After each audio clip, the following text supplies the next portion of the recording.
100 فل على الكل، على اللي بيسمعونا واللي مش بيسمعونا، على اللي معانا واللي ضدنا، أو حتى ناويين يكونوا ضدنا.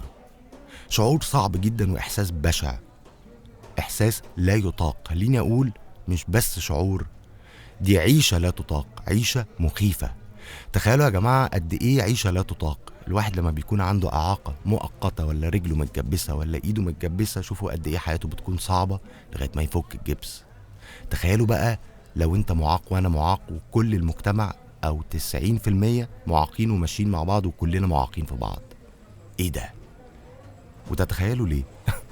هي دي الحقيقة. عيشة فيستك فيستك، مصيبة بمعنى الكلمة. بس بقى المصيبة الأكبر بجد إنك لما تخش على الإنترنت أو تجيب كتب عشان تعرف نسبة الإعاقة في مصر، تلاقيهم بيقولوا إنه 10% هي نسبة الإعاقة في المصريين. ايه الكذب ده؟ ايه المعلومات الغلط دي؟ الناس دي بتجيب المعلومات دي منين؟ ولكن لما ركزت شوية فهمت. هم بيتكلموا عن الإعاقة الجسدية، لكن أنا بتكلم عن الإعاقة الحقيقية، وهي الإعاقة الأخلاقية.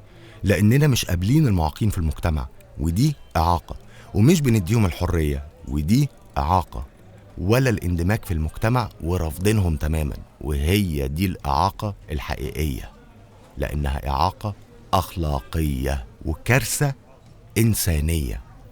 ولازم كل المواقع والكتب يغيروا المعلومة الغلط دي ويكتبوا إن نسبة الإعاقة الحقيقية في مصر 90%. إحنا رافضين المعاقين في المجتمع. عارفين إزاي يا جماعة؟ لأننا بنقعد نبص ونتفرج عليهم وهم ماشيين في الشارع وبنعمل منهم فرجة، وكأنهم كائنات غريبة من الفضاء، مش بشر زينا. إيه ده؟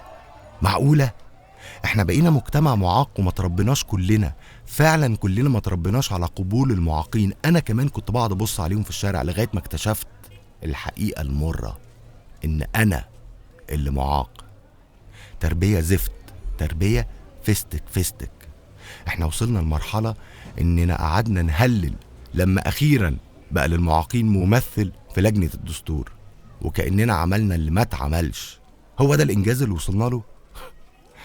بنهلل على ايه وفرحانين ليه واحنا اصلا مش بنحترمهم وعاملين منهم فرجة في الشارع؟ عيش، حرية، عدالة اجتماعية. حرية، حرية وعدالة اجتماعية. حرية، حرية وعدالة اجتماعية. حرية، حرية وعدالة اجتماعية. بجد شيء مثير للسخرية والضحك والشفقة. جاتنا نيلة بنطالب بالحرية واحنا كمجتمع بيحتقر اصلا الحرية ومش بنقبل بعض.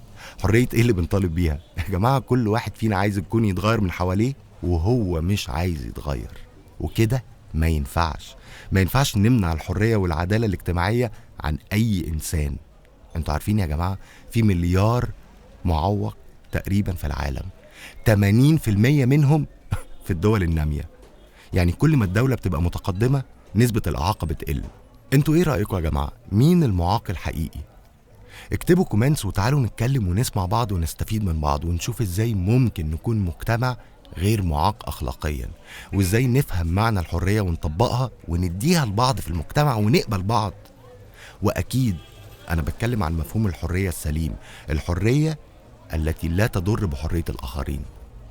ومن الآخر كده احنا كشعب معاق بنسبة 90% لازم نعتذر للناس الأسوياء 10%، لأنهم أخلاقيا غير معاقين، ونفهم إن زينا زيهم، ونبطل نحسسهم إن شكلهم غريب أو مرفوض، ونبطل نتفرج عليهم ونعمل منهم فرجة في الشارع.